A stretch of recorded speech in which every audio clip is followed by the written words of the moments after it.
Bona tarda, buenas tardes, good afternoon. Welcome to this afternoon session on digital rights, data, and privacy. I'm Jordi Vaquer, Director for Global Foresight and Analysis at Open Society Foundations, and I'm going to be moderating today's session. With me, we have three presenters today, and I'm going to describe them in order in which they will, in the same order in which they will speak. So immediately next to me is Chignard, who is a governance expert for the EU Urban Innovative Actions Program, who teaches at SciencesPo in Paris as a senior lecturer, and who until last summer was senior policy advisor to the French Prime Minister Task Force ETA Lab, working on designing, implementing France's data policy. Next to him is Gianluca Misuraca. Gianluca is a team leader of the International Outreach for Human-Centric Artificial Intelligence Initiative of the European Commission. Not a European Commission, or not a member of the European Commission services, but an external leader of this team. Also founder and vice president of Inspiring Futures, and the director of a master on artificial intelligence in public services in the Universidad Politécnica de Madrid. And then to my far left, your far right, is Belén Santa Cruz, who is an economist and a journalist, and currently working as a cabinet advisor for the Secretary of State for Digitalization and Artificial Intelligence at the government of Spain. She was actively coordinating the Digital Strategy Spain 2025, and which is a landmark document in this field in Spain, and currently working on public affairs, institutional relations, and parliamentary affairs at the Secretariat of State. So thanks all for being here. Today's session is dealing with a reality in our lives where people, smart connected devices, sensors, everyday home appliances produce massive amounts of data, and they transmit them constantly, which creates opportunities for better city management, for better government, for better business, but also entails substantial risks associated to the collection of data. We're all surveilled, we know this. Our data are accumulated, they're used, they're sold. However, research, investigative journalism, have exposed that we're not all equally surveilled, that some groups are the victims of more vigilance. Poor people, for example, have many more data taken into consideration by public authorities, from their spending patterns to their drinking habits, in ways that many of us in the middle class do not suffer. And they're not the only ones. People of Muslim background, for example, political dissidents in many parts of the world, community leaders, they're all people who are under particular forms of surveillance, which are enabled by this overall environment of constant recording of data, storage of data, and then the application of advanced tools, algorithms, and forms of what's often called AI, although philosophers would discuss whether artificial intelligence is this or is something else. We're going to discuss this with three people who have had who are experts on the one hand, but also have had important contact with the regulators, with the authorities, and I hope we can bring some of these insights to the discussion today. Maybe starting with you, Simon, with a presentation which we're going to try and keep short so that we have some time for debate amongst the presenters. Thank you. Thank you. Hola, buenas tardes. I'm going to switch to English, disculpe. Or to French, if you prefer, but let's stick to English. So my name is Simon Chignard, and I'm going to try to convince you that cities can play a role when it comes to fight what we call the digital resignation. So I think we all agree on the fact that it's not possible to browse the internet without giving consent. Every time you go to a new website, you have to give your consent, and so on and so on. So we have become some kind of click machines, I will say. And giving consent has become such a repetitive task that sometimes we can really ask ourselves, what does it mean? What I can see is that we still have a growing concern in the population about the use of our personal data, of course. And a few years ago, researchers, Draper and Chuo, two American researchers actually, coined the concept of digital resignation, just to make it quite simple and clear. Digital resignation means the fact that people, such as we, I think, we feel deeply concerned about the use of our personal data, but still, at the same time, we feel unable to exert any kind of real control on organization and platform when it comes to managing our personal data. And this concept of digital resignation will be the main focus of my presentation. What does it mean? Basically, it means that there is a strong power imbalance between individuals and platforms and organizations. And these platforms are perceived as too big, too far, and too complex to manage and to influence. The second point is when you try to focus on the question of local governments and cities, and right now the situation is a little bit better, but still we see a lack of trust. A few years ago, the Open Data Institute in London asked many people in Europe about who would you trust with the use of your personal data, and local governments, you see at least 1/3 of the population only trust its local governments when it comes to managing their personal data. So that's, of course, much more than social media's companies, but still that's not such a good result.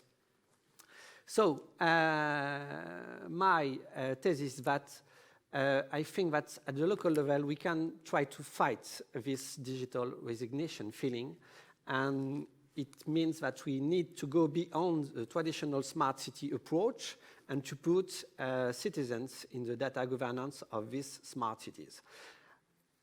We'll try now to focus on 7 different initiatives. They all come from European cities, and in different ways, at least for me, they represent a way that how cities can fight this digital resignation. The first one, of course, is to focus on citizens. You will find, I've been on the other room listening to the very good keynote from Data Pop Alliance, and actually they made a great work on data literacy, that concept of data literacy.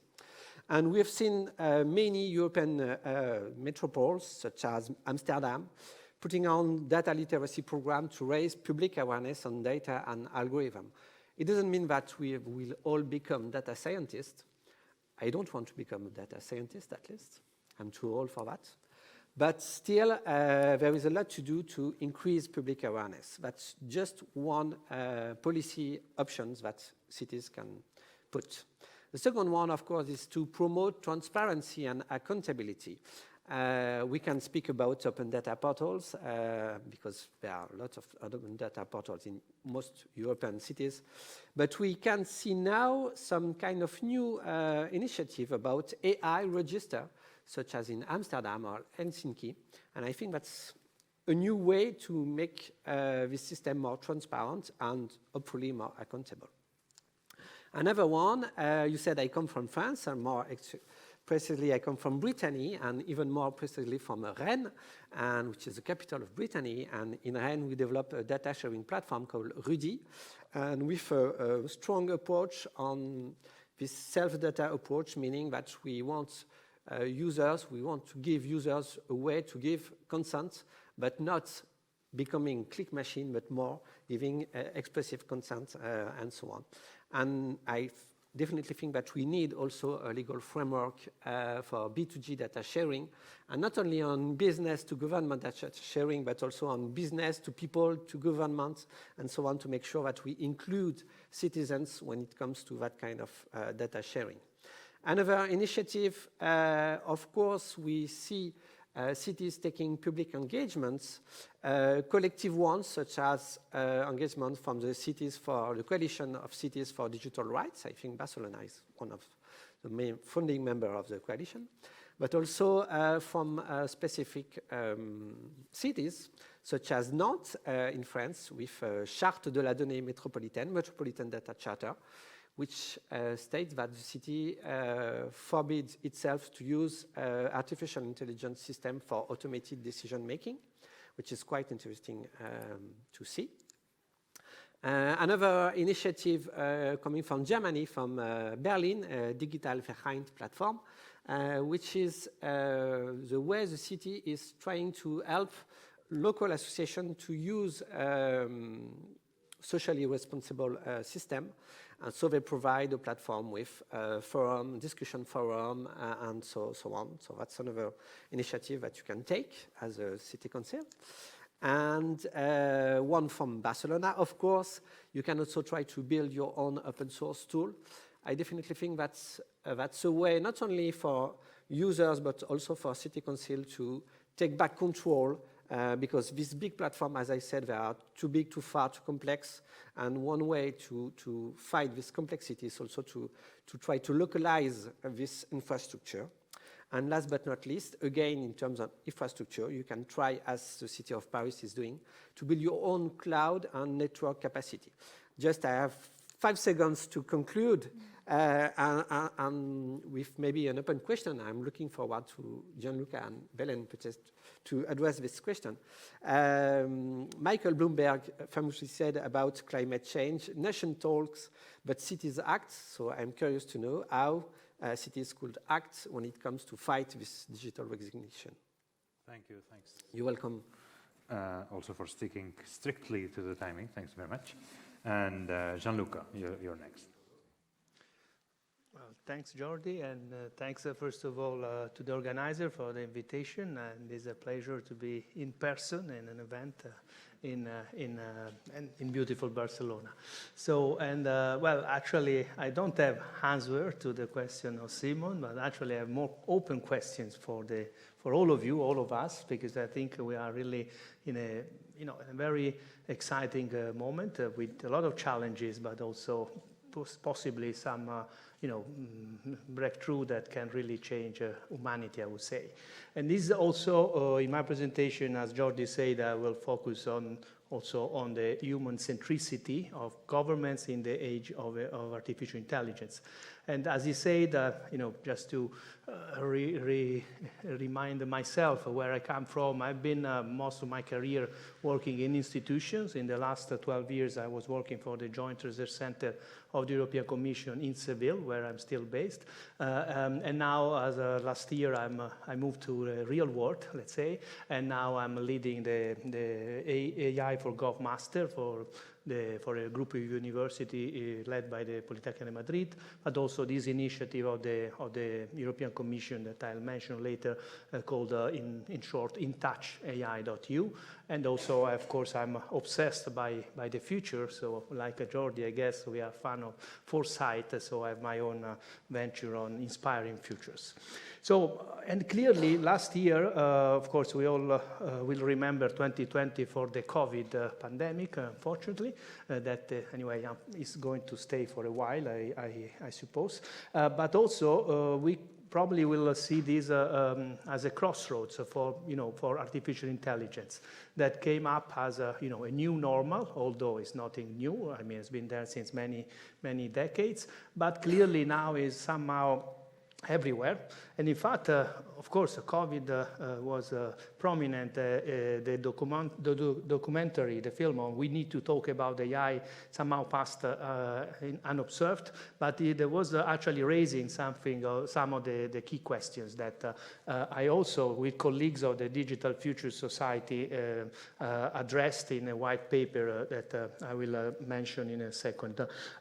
Because in fact, we were looking in particular at the role of artificial intelligence in government and for public services. And this morning, this also in the discussion came out as an important topic to address, especially when we go to discuss about digital rights, for instance, as Simon already mentioned, at the local level. So, and clearly there's I mean, again, is nothing really new. I mean, we already knew that there was some wrongdoing, some mistakes, some bad uses of technologies, but also a lot of potential. And the COVID somehow only exacerbated this. And clearly, this is also the time where in Europe we want to lead the digital decade. This is what President von der Leyen announced strongly last year at the State of the Union speech in September 2020. But it's also an unknown future. So we don't know exactly how this will look like. There are many issues that has been discussed also this morning. Not all have the same views, even in Europe, and of course not at the international level. Also, as I said, we are all searching for the Holy Grail, so what I call the governance of, with, and by AI. I won't have time to elaborate, but we have to look at the regulatory aspect, the use of these technologies in government, but also how actually we could surrender to this technology for the good, because sometimes we could use this technology to improve our limitations as human beings. Of course, we have a lot of open questions, how we manage the trade-off of benefits and risk, how we address the dilemmas of policymakers, so that of course they want to use this technology, but they have the obligation to protect citizens from algorithmic harms. And also, of course, we have noticed, especially during the pandemic, that even the democratic antibodies that we thought were so strong in Europe can be put at risk.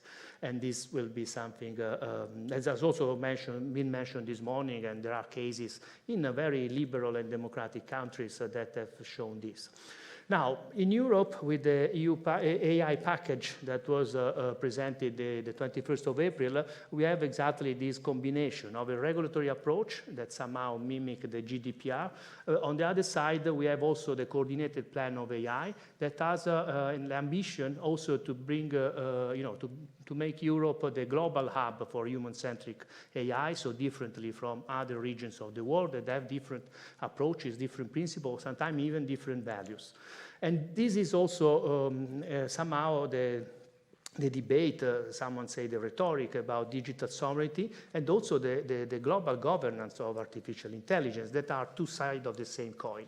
And so we have to ask ourselves how we can ensure that digital resilience and collective well-being actually are safeguarded in this, let's say, complex world, and how we can govern AI while at the same time governing with and by artificial intelligence. Or as Luciano Floridi said in a nice paper, somehow it's like the investiture controversy. It doesn't matter if we are religious or not. I mean, the way the AI will be regulated or not will affect everybody in the world, the rich and the poor countries. So we have to take a stance. And of course, Cass Sunstein already in 2005 was warning us in the law of fear that, of course, when we don't know what could be the implication of a decision, sometimes we prefer not to decide. But then, of course, this could also be counterproductive. So we have really to address this principle of the precautionary principle. And so to get to the conclusion and, let's say, a bit of promotion of the activity I have the honor to lead, but also because I believe that here is also an opportunity to link with this initiative that has been launched by the European Commission last year, the nation states and the city and the local government perhaps at the international level, is the idea to promote the building of a shared approach on human-centric AI. So this initiative that is implemented by the Service for Foreign Policy Instrument of the European Commission with DigiConnect has exactly the ambition to support strengthening the international and the multilateral, let's say, cooperation in this field. And we organized and launched this initiative at the recent Slovenian conference on artificial intelligence, titled, in fact, From Ambition to Action. And to conclude, also, then we have to ask ourselves, who is actually mastering answering this process. And here it comes the need to build capacity in the public sector, in the government, and that's why we were selected 1 out of 4 masters to pilot this in the European Union, and we started just a month ago, addressing exactly the needs, or at least trying to address the needs of the policymakers and the civil servants that are really, let's say, challenged by these dilemmas and these, sometimes critical questions that nobody of us really can answer. So thanks, and of course we have to really watch out what's next, but also trying to get inspired by these technologies. Thank you. Grazie. Thank you, Gianluca. Belén, you're next, please. Okay. Thank you very much, and thank you for inviting me to be part of this event. And as you all know, a digital transformation and disruptive technologies such as artificial intelligence have a huge transformative power and potential, and we could also say that we are shaping a new global order.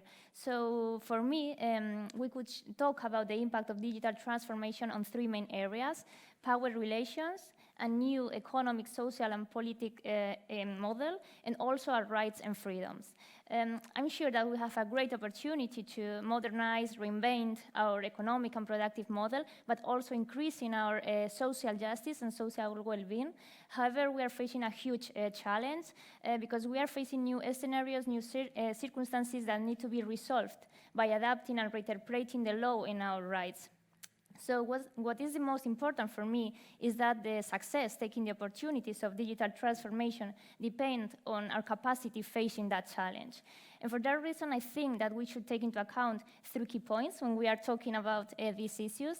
The first one is that we need technological independence, technological sovereignty in critical areas such as data economy or artificial intelligence. Second point is that we need a human-centered digitalization, placing people at the center of this transformation. But I think that this is not only important for our democracies, but also to have a differential value in a competitive world.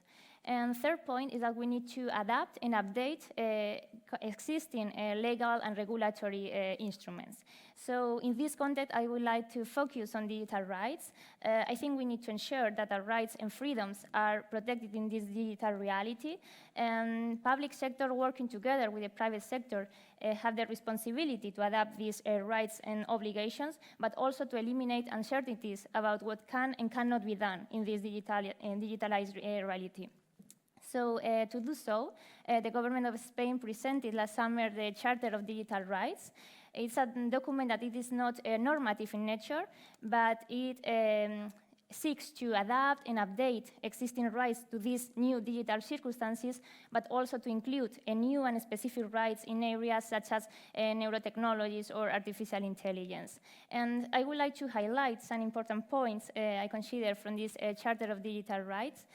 First point is that we want to guide future public policies and future regulatory projects. I mean, when we are working on a new law, in a new regulatory project, we need to study the impact on gender discrimination or the impact on sustainable development goals. So I think we should do the same and study the impact on digital rights. And the second point is that the importance of the Charter for vulnerable social groups, such as women, youth, or children. And the third point is that we are empowering us as individuals to write and to design this new digital future, because future is not written, and now we have the possibility to decide those new rights. So we could summarize the goals of the Charter in reinforced rights, to increase people's confidence on technology, and to generate certainty in these new circumstances. And to do so, we include 6 main categories of rights in the Charter of Digital Rights. We have freedom rights, for example, pseudonymity, or the right not to be traced or profiles in social media. We also include equality rights, for example, non-discrimination, the protection of minors, or universal accessibility to technology. We also include rights of participation, which is one of the most important rights in the Charter, which is the right to digital education, and also specific rights for work and for business environment, such as digital disconnection, or to analyze the impact of the use of algorithms, like in platforms. And one of the most important parts of the charter is that we include specific rights in new areas such as neurotechnologies, artificial intelligence, and we are talking, for example, about the right to have a human supervision or human intervention while the use of artificial intelligence. Or in terms of neural rights, we include the right to ensure that those decisions based on neurotechnologies are not conditioned by the provision of incomplete or partial data. And finally, the charter includes specific rights related to guarantees, for example, the right to have judicial or administrative protection in these digital environments. So when we talk about digital rights, we are talking also about data, privacy, and this new data economy, because data is the main asset of this digital transformation. I think we have the opportunity to have a competitive and fair data economy, but for that we need to set rules aligned with our European values and our European principles. And I think we are doing so from Spain, from the European Union, and we are working in very interesting proposals of regulation on artificial intelligence, data, cybersecurity, digital services, but I think that the focus is on data economy. And for me, what is the most important is to ensure that our citizens, our companies are able to decide to whom they make available the data that they produce, for what, under what circumstances, or even if they want to store that data on European territory or not. And an example of good practice in that sense is the creation of data spaces, because when we work on data spaces, we are creating a legal and policy framework to ensure trust on data sharing, but also we are creating technological infrastructure that processes that data sharing, but guaranteeing that we are respecting our rights and our legal framework. So just to conclude, saying that I think that we have the duty to create these best conditions for technology to be used on the benefit of people and society. I think that we are working on the design of this new digital reality from a human-centered perspective, placing people at the center of digitalization. And I think that from Spain and from the European Union, we are going to continue working on this kind of measures, such as the Charter of Digital Rights. Thank you. Thank you. Excellent. So that was a really great set of interventions, and I'd like to push you, all three of you, in the how, right? And starting with you, Simon. So let's say you get a call from a new mayor. Lisbon is now getting a new mayor, for example, or any other city, right? So the new mayor of Lisbon, and says, okay, you gave me the examples. Where do I start? What are the three first things a city needs to do to start establishing the kind of standards and the kind of relationship to data that you're discussing? So not the examples of what Helsinki and Rennes and Nantes and others did, but where is the kind of the crux? Where's the crucial issues that a mayor or local government needs to put kind of its finger on? Okay. So first, I need to learn a little bit of Portuguese, I guess. Right. It's okay. He speaks English. Yeah, I speak English, which is great. Maybe it's a little bit strange, but first I would try to say, focus on your own ecosystem. What I mean is, I'm quite sure that what works in Amsterdam doesn't really work in Paris, and what works in Paris doesn't for sure works in Barcelona and so on. What I mean is, of course, the concept of accountability, transparency, enforcement of rights and so on are similar in many European countries, but still, first I will try to say, okay, focus on your local ecosystem to understand who are the main actors, what are the main issues you want to focus on. Not try to just copy-paste what has been done. Mm-hmm. That's the first, and then two kind of examples of where... and second one, I am a big believer of open approaches, not only open data, but also open algorithm and the way we can work in the open, as we usually say. I think that it's, as you said, I worked for governments, for my national government for 7 years. To be honest, it's sometimes quite complicated to work with civil society organization, and it's a lot of time and a lot of deception sometimes on both sides. But still, at the end, I really believe that a result, a decision made with public participation, it will be a better decision. Thank you. Let me just, Belen, go to something you were describing a little bit, which is this, you didn't name it this way, I'm going to name it as a tension between, you know, the needs of a data economy that wants to grow, that wants to keep up with the United States and China and what's happening elsewhere, versus increased demands from citizens, demands for rights, for privacy, for accountability. So how do you govern this? What innovations in governance do you need to bring in order to govern this tension? Yeah, so I think that a good governance is the key when we are talking about data and privacy. We need a coherent and responsible governance. And for me, good governance doesn't mean to make us to choose between the use of a technology or our data protection. We need a good governance that ensures that we can use a technology, but in full respect of our legislation. And for that, I think that we need to work together with the private sector. I think that's the key, not only creating structures and processes of good governance between public and private sector, but also ensuring that there is an increase of access to data from citizens, because they are in a trusted environment and they see that they are under conditions that need to be secure, competitive, fair, and in this full respect of our legislation. And in case of Spain, for example, we have created the National Data Office.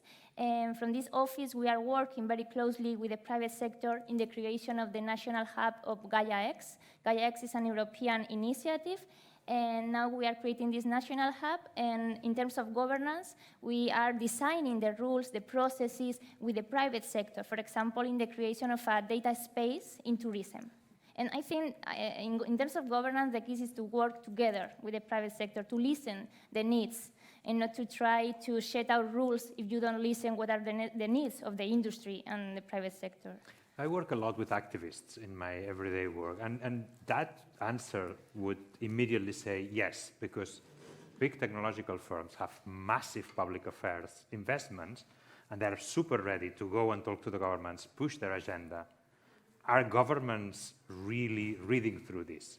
How, you know, yes, you go and work with the private sector, but how do you compensate for this kind of really well-known, well-funded effort from the technology sector, and in particular from the IT giants, to shape the environment in ways that, in the past at least, have not always been in favor of digital rights? Yeah, I think we need to work with the private sector, but not with all the big companies. For that reason, for example, when we are working in new projects, we try to set out rules that guarantee that a big company can't work alone. And that big company have to work together with small companies, with university, with technological institutes. And I think that's the way to protect citizens and to include in these projects and new proposals the protection of all citizens and company to small companies. Thank you. And Gianluca, you were talking about this, this idea of the European Union as a global leader for a human-centered artificial intelligence, you called it. And of course, for this to happen, the EU has to enter a very heated geopolitical space, a space where the EU isn't always the leader in technology or in industry. So what can the EU contribute to these global debates that isn't just the moral high ground? So how do we engage in what has become a very raw and very open power fight? Well, I think this connects exactly to what the colleagues already mentioned, because you know, the strategy, the digital strategy of the Commission on AI in particular aims to build both an ecosystem of excellence and an ecosystem of trust.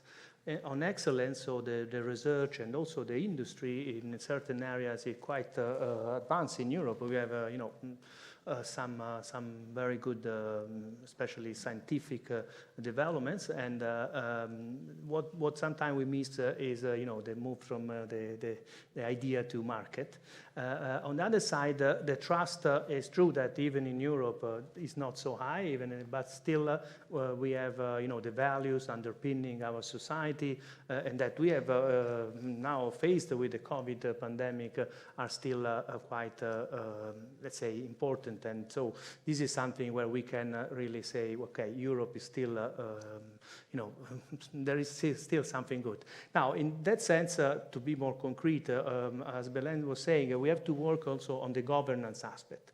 As I said before, on one side we have the regulatory issue, and for instance, the public procurement of AI or technology in general is fundamental. So that we also make sure that the small businesses, the startup are actually, let's say, nurtured by this.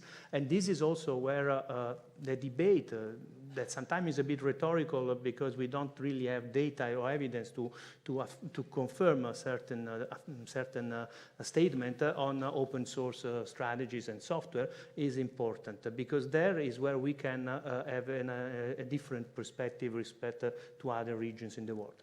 Now, of course, there are then two other aspects. One is the local one. And so if Carlos Moedas, the new mayor of Lisbon, that I had the pleasure to work with, would call me, I would say, let's go back to what we were doing 2 years ago, social innovation, and thinking about the future. That he was very mission-oriented, so alla Mazzucato, although we could do better than that. And on the other side, we have to address also a lot of let's say, rhetoric or hypocrisy about, for instance, the digital twins that we see now being sold to the cities like, oh, we do a digital twins, and that's so what? How you solve the real problems of the poor and disadvantaged groups in society. Then we have the multilateral level. As I'm Italian, so as President Draghi say now, chairing the G20 meeting, multilateralism is back. So let's strengthen the multilateral approach that has been completely destroyed by the Trumpism, but not only the Trumpism, because that's basically we have to really go back to the discussion in the international organization at the UN level, where we, as European, with all the member states and the EU itself, can still play a role. And then we have to make this voice and the voice of the European citizens loud. Thank you. And if I may, I'm just going to ask, because all three of you have such valuable, directly hands-on experiences, maybe drawing on your experience, for instance, starting with you, Belen, you've been deeply engaged in the Spanish strategy. And what lessons you take from the political process that leads to this for the current debates at the EU level, for example? What are the kind of words of wisdom that you bring from a long and very open and actually very successful, I would say, process of creating a strategy for Spain? Yeah, I think it's not easy, but in my experience during the process of the creation of the Agenda Digital Spain 2025 and also in the National Strategy of Artificial Intelligence, what I see is that we can talk about closed documents.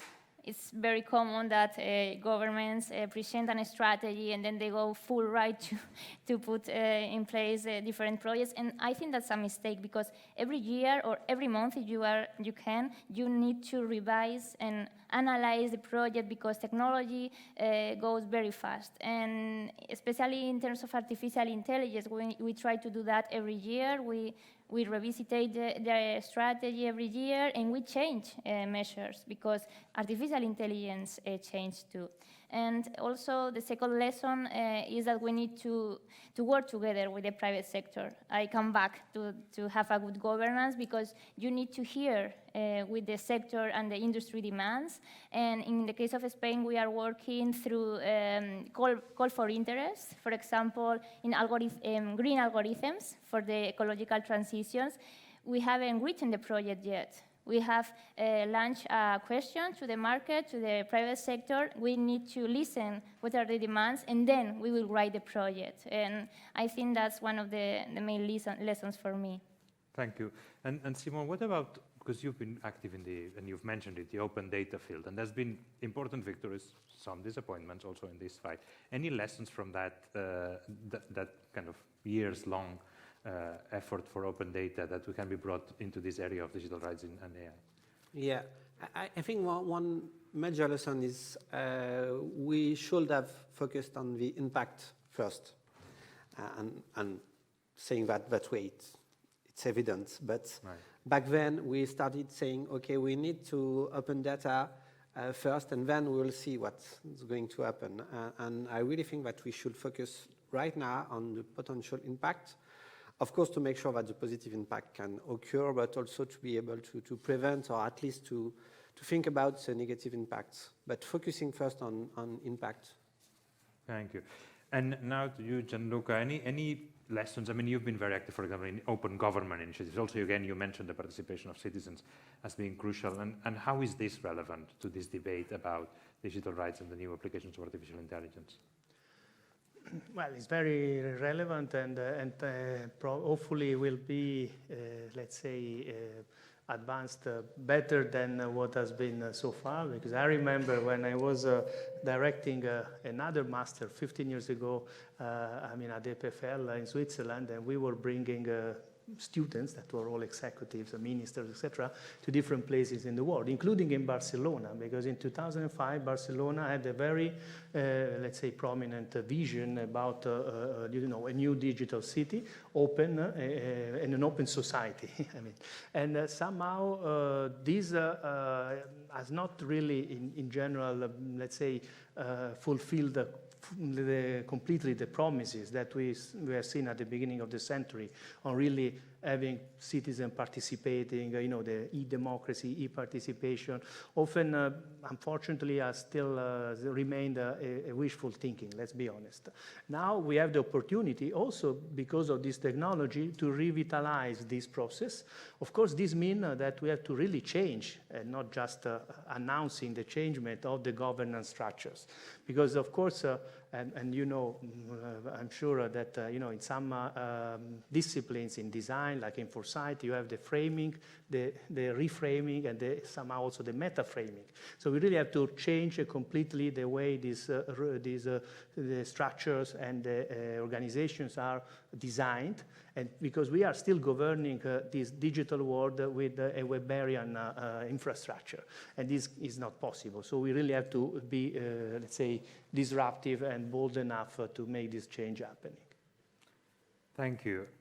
Thanks so much for these insights, and I think the value of having people who not only have thought about this and have studied it, but have actually been very close to the policy efforts is, at least for me, really important, because it's so much easier to sit and just tell everyone what they should do than to actually sit next to those who must do it for years in your three cases, and those lessons are very valuable. We've heard about digital resignation and how to fight it. We've heard about the idea of human-centered artificial intelligence, or human-centered digitalization, as Belen called it, about the needs to combine old rights that we took for granted, the privacy of communications, the judicial oversight, the right to examine administrative decisions, which now in this new digital environment seem to be threatened again, with new ideas of rights: the right to be forgotten,